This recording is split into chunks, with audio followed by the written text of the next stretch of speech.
if you can hold on for 1 second.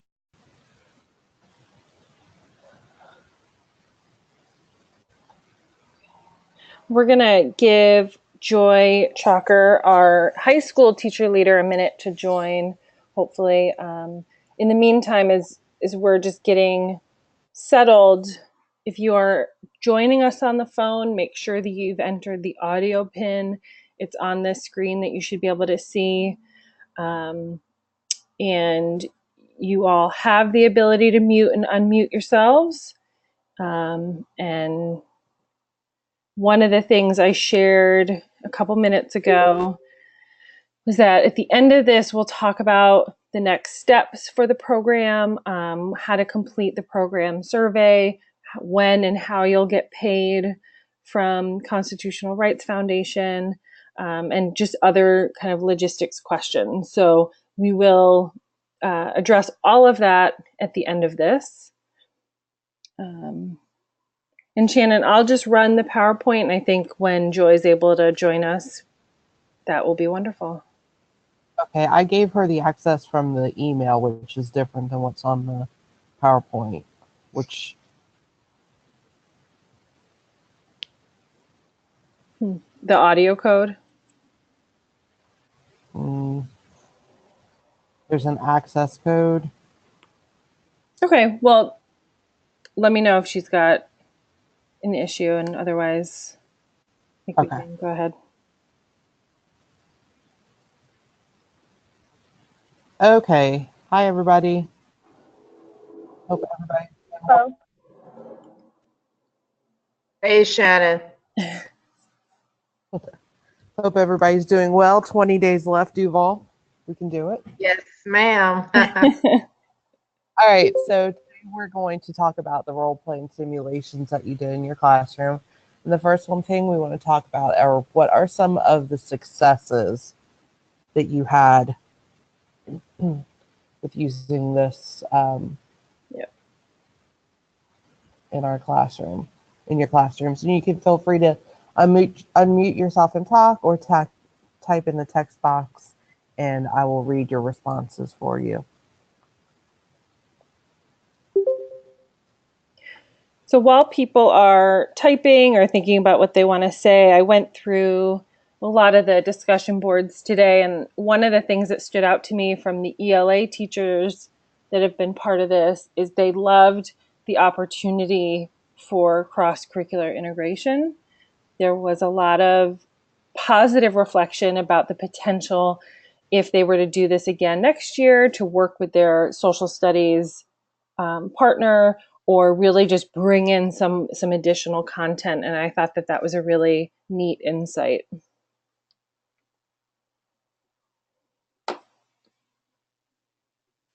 I believe Joy's here now as well. Oh, great. I am.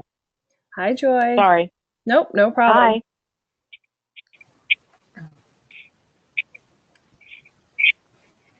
Hi. Miss Wilkerson, who's here with me at JEB, said a success is that my students were able to have a debate about climate change and discuss the pros and cons. Christy said students enjoyed having a say in what to say during our moot court instead of just following a script like we usually do. That's great. One of the other pieces of success that someone shared on the discussion board was they really liked using it almost as an extension of a Supreme Court case they learned about earlier. They had done the moot court, and there was a lot of background knowledge already embedded, which benefited the simulation. I think that was from a couple of the civics teachers, which I thought was great.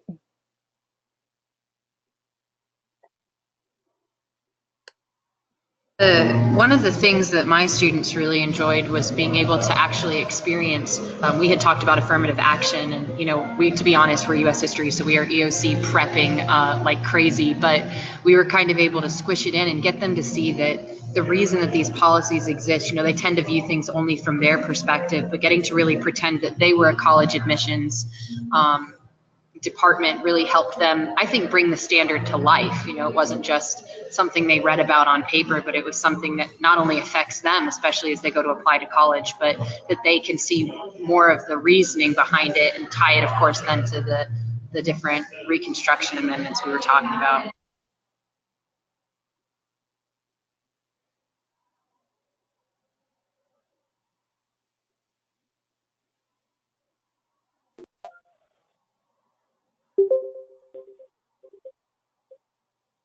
Yeah, I think I would agree with what you're saying. I think that the students, when they experience something or are allowed to participate in it actively, it becomes a much more memorable thing for them to do. I think that they learn it in a much more profound way than if they were to just read it in a book or, see it on a slide or just be told something. They get to play an active role, and I think they remember much more of it, I feel like. I think you're absolutely right, Mr. Willard, that when they get a chance to put themselves in and think about it from an outside perspective, it tends to stay with them a little bit longer.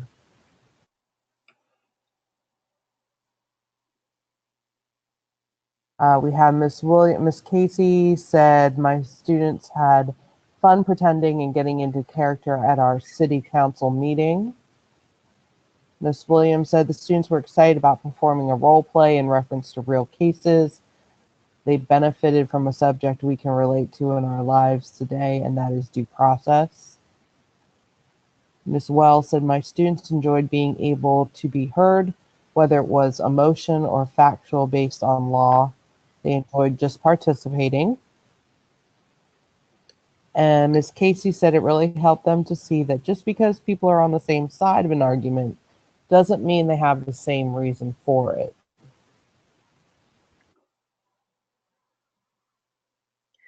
Yeah, I think that the model, especially of the moot court, lends itself so well to having multiple pieces of evidence for one reason or one side of a case. And that dovetails really nicely with the comment from Ms. Casey.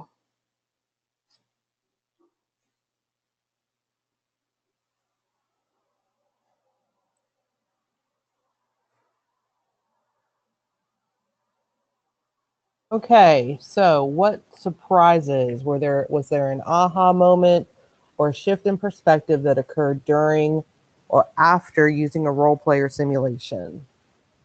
Do you have an interesting anecdote to share? Did your students provide any feedback on the model?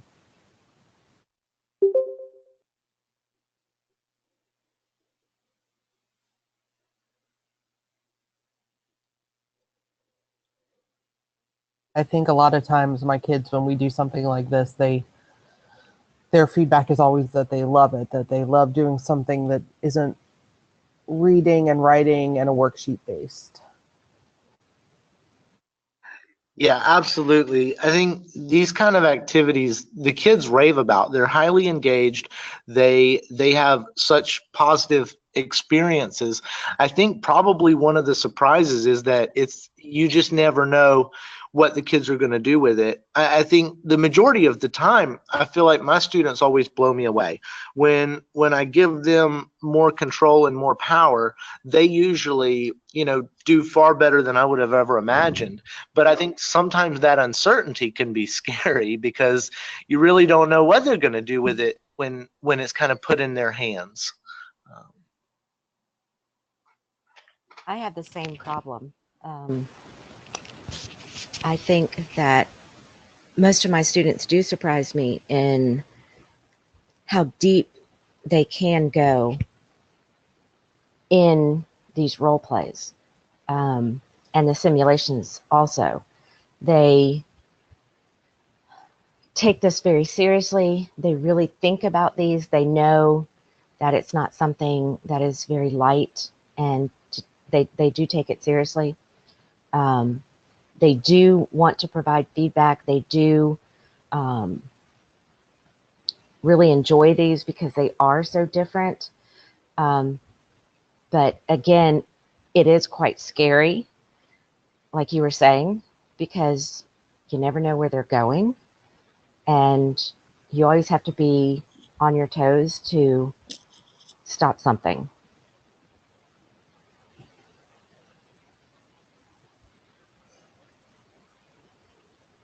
Yeah, Joy, that reminds me of one of the posts somebody made in the Blackboard discussion boards, was that this was really a neat opportunity for them as a teacher, because they tend to do these kinds of activities in small groups but had never tried a whole class simulation. And it went really well, and it gave them a lot of confidence to do it again and try more whole class activities. So I thought that was a neat insight. Very. And that whole class participation is something that I really enjoy. But it is so scary for when you have those large classes, or even a lot of the students who are the talkers, or you want to get the ones that don't like to say something. So you sometimes do have to call on your more quiet students, and that's a hardship, because the ones who get into it tend to dominate. Mm-hmm.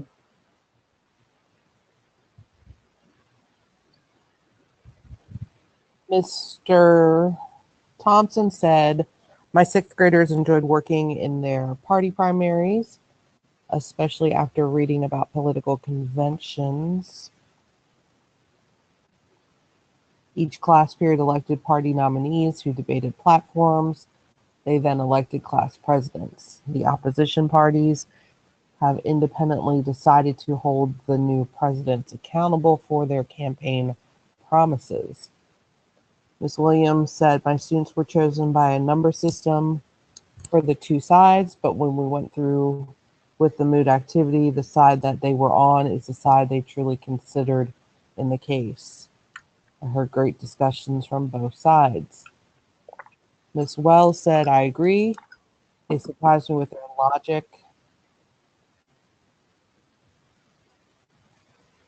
And reasoning, also how it affected people. We did Dred Scott versus Sanford, so it was relatable in some form for them.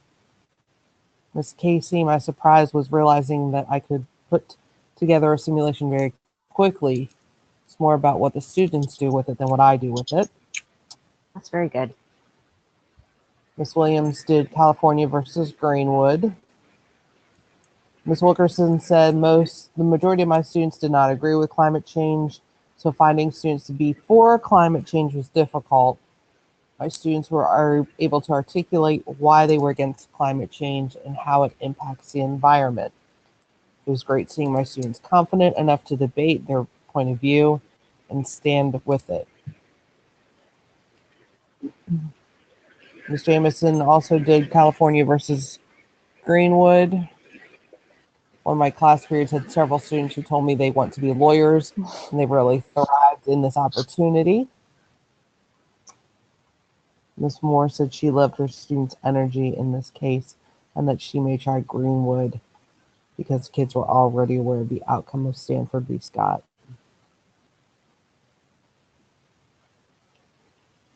It can also be used as a pre-activity in case if they did know, just to kind of get them involved in it. So what are some challenges that you experienced when you used this role play as part of your academic discussion? Did the students struggle with anything? Did you have to have any additional support?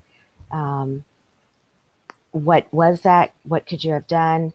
Did you have to modify it, or did you have to model it to meet the needs of your student? So what was the challenges that you had to experience, that you experienced?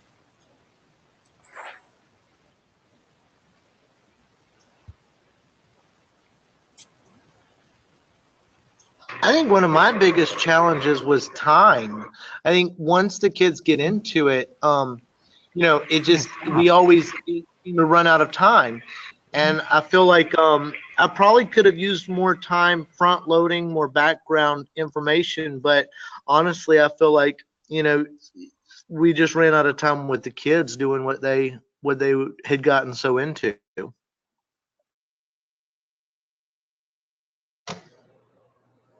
I actually completely agree with Mr. Willard. For me, it was the kids get so excited and these conversations just take off. And even if they're a little hesitant in the beginning, the conversations just explode. And then it's kind of hard to rein them back in. And in some sense, it feels like you feel bad shutting that down because it's so fun to watch kids get that excited about something you're doing in the classroom. And so for me, I was trying to think of ways that I could really do this and have more time for the students. But it's just a matter of trying to balance the schedule and find out where I can take some time from something else to build it into this. But yeah, I would completely agree. For me, the time was the biggest challenge.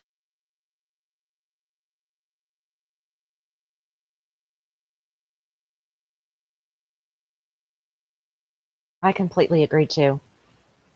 I always have a difficult time with the time constraints.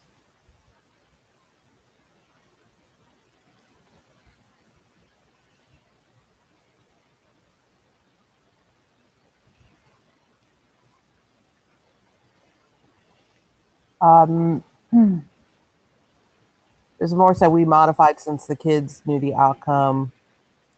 I made them try to find the arguments that would get the best results. Mr. Thompson said when doing court case role plays and the political conventions, it was difficult to bring the kids back to reality. Some of them really personalized the roles in the court cases. Mr. Moore said time is always an issue. We ran right into testing. Ms. Wells, my challenges were because the case was relatable, the students were extra excited and engaged. I had to redirect the classroom energies. Also, emotion versus law. That is probably one of the most difficult, if we're talking about the same thing. I have a hard time making sure that I teach my students that I don't want them to bring in their emotion to this discussion, that I want them to bring in the evidence that supports their statements. It's not about emotion, no matter what we're talking about. It is about the evidence that supports it. That way, we make sure that no one is getting their feelings hurt or that we're attacking someone else for their beliefs, that we bring in just support, just evidence, and we back it up using the articles or using the evidence from the articles to support what we're saying.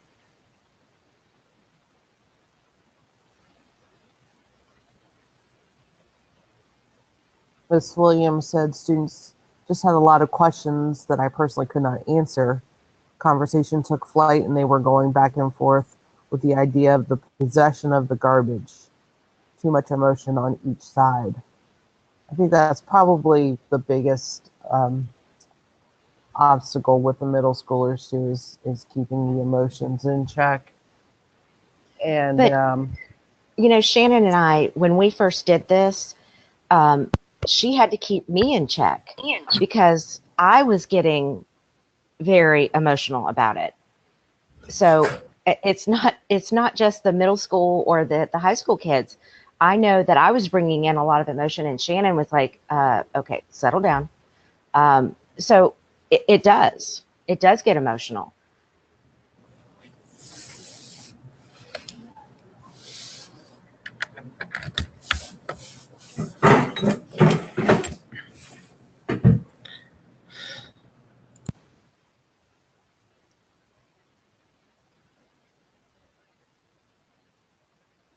did anybody have any good ideas of, I guess, how to keep the emotions out of it and focus more on the law? I think it's just practice. One of the most fabulous things about the constitutional rights is that there are so many articles that while you don't want to overuse this, but you can really help the kids practice doing this so that when they do get emotional, you can stop and talk about it and redirect it. So just practice. Front loading, most definitely. I think you have to spend so much time working with the kids and explaining what you want, modeling what you want, which were what we were talking about before.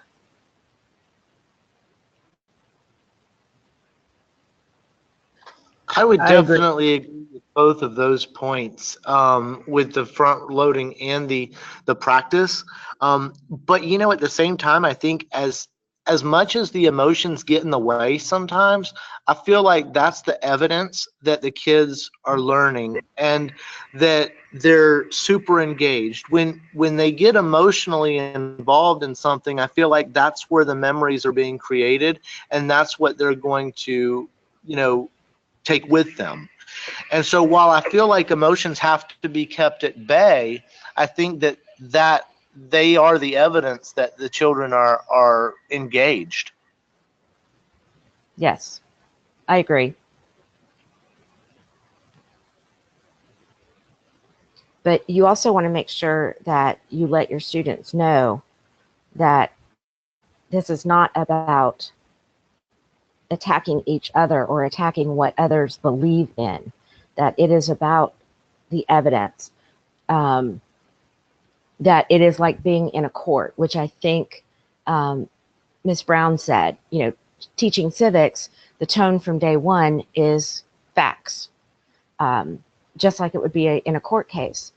I have high school students, and a lot of them are in mock trial and on our mock trial team, and they know how to do this. So I use them as the example of this is how you would present a case. You would not stand up there and start throwing emotions around and start crying, which I'm not saying we would all start crying, but we have to model this and show our students this is what we expect, because some of our students, even high school, even from suburban areas, do not know how to, when I say argue, we are going to argue. When I say argue, that just means discuss.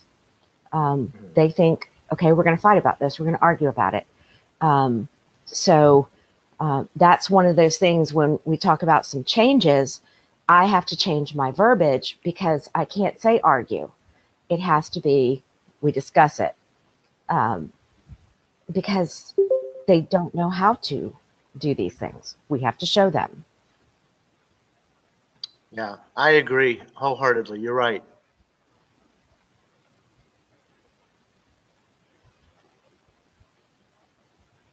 I think And I that's love why I that. like the assigning the kids the task. I think if they're going to get emotional no matter what, but making them emotional about something that they might not necessarily side with Uh-huh. helps them engage in the activity as well.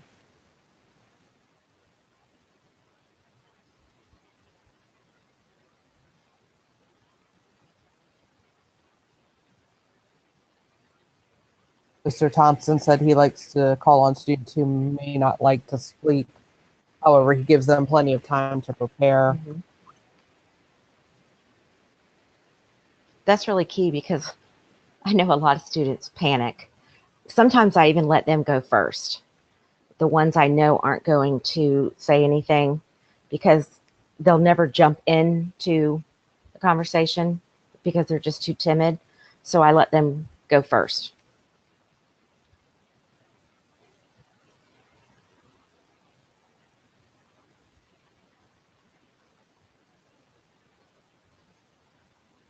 And then finally, what are some changes you might make for the next time? And what tips do you have to share now that you've implemented and reflected on this model?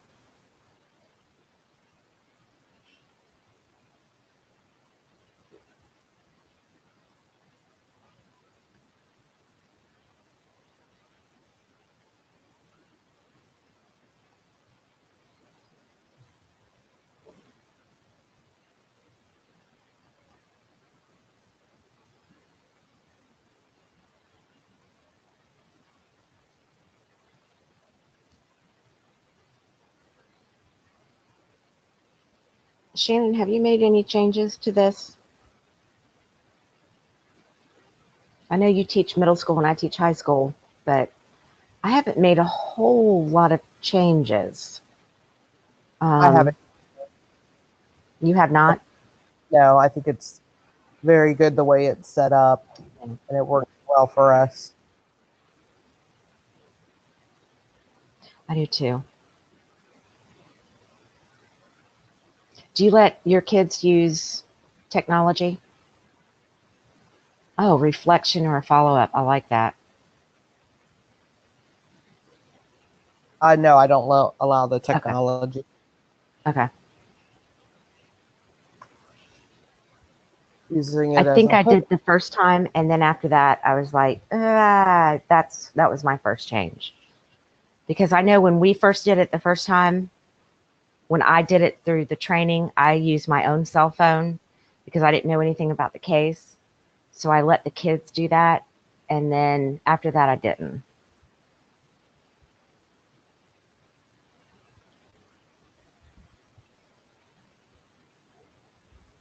I think that would be my only change, is that I would start this earlier in the year. Mm-hmm.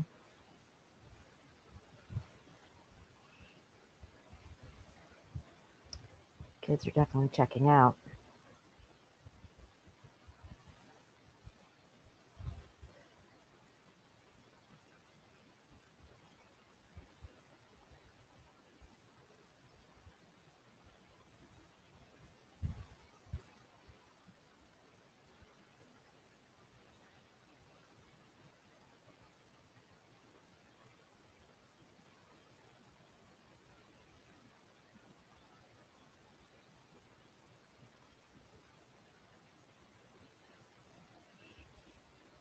A few comments relating to timing, anchor chart of expectations, using it as a hook activity. Excellent.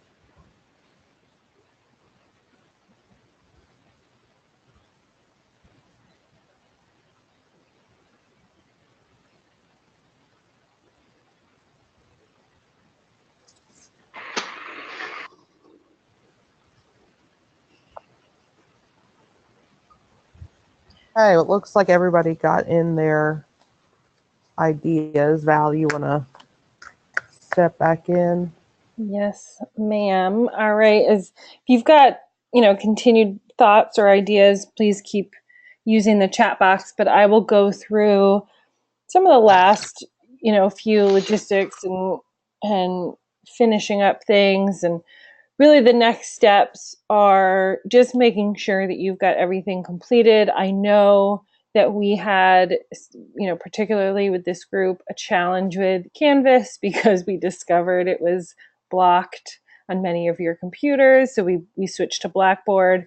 So I know that but with all of that transition, some of you are behind in the discussion boards for civil conversations or for role plays.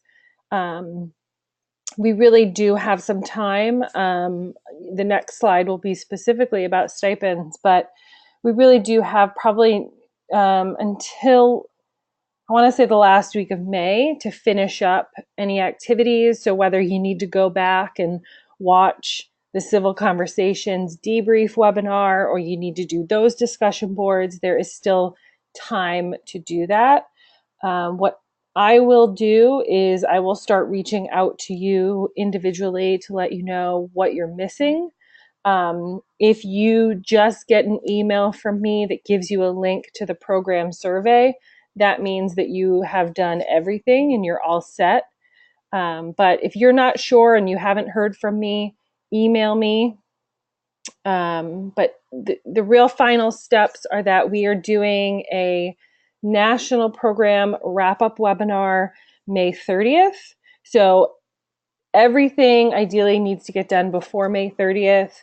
The webinar on the 30th is optional, but I strongly encourage you, if you are free, to attend. It is a neat opportunity to share a common experience with teachers from all the cohorts in Florida, but also the groups in North Carolina and in California. And so CRF will lead you through like a short debrief. It's, 30 minutes or less of just sharing out some common successes, challenges, resources. And it's interesting to hear how, California versus Greenwood worked in North Carolina or in California, or some other resources teachers in those states may have used, and for you to share things that you thought were successful as well. Keep an eye out for an email from me if with the final program survey, or if I tell you you're missing something. Once you do the program survey, then I will send you a final form to fill out. And this form really just asks you to verify that you have finished everything. You will only get the form if you have finished everything, so you can just check the appropriate boxes. In that form, it'll ask you if you want to enter your principal's information.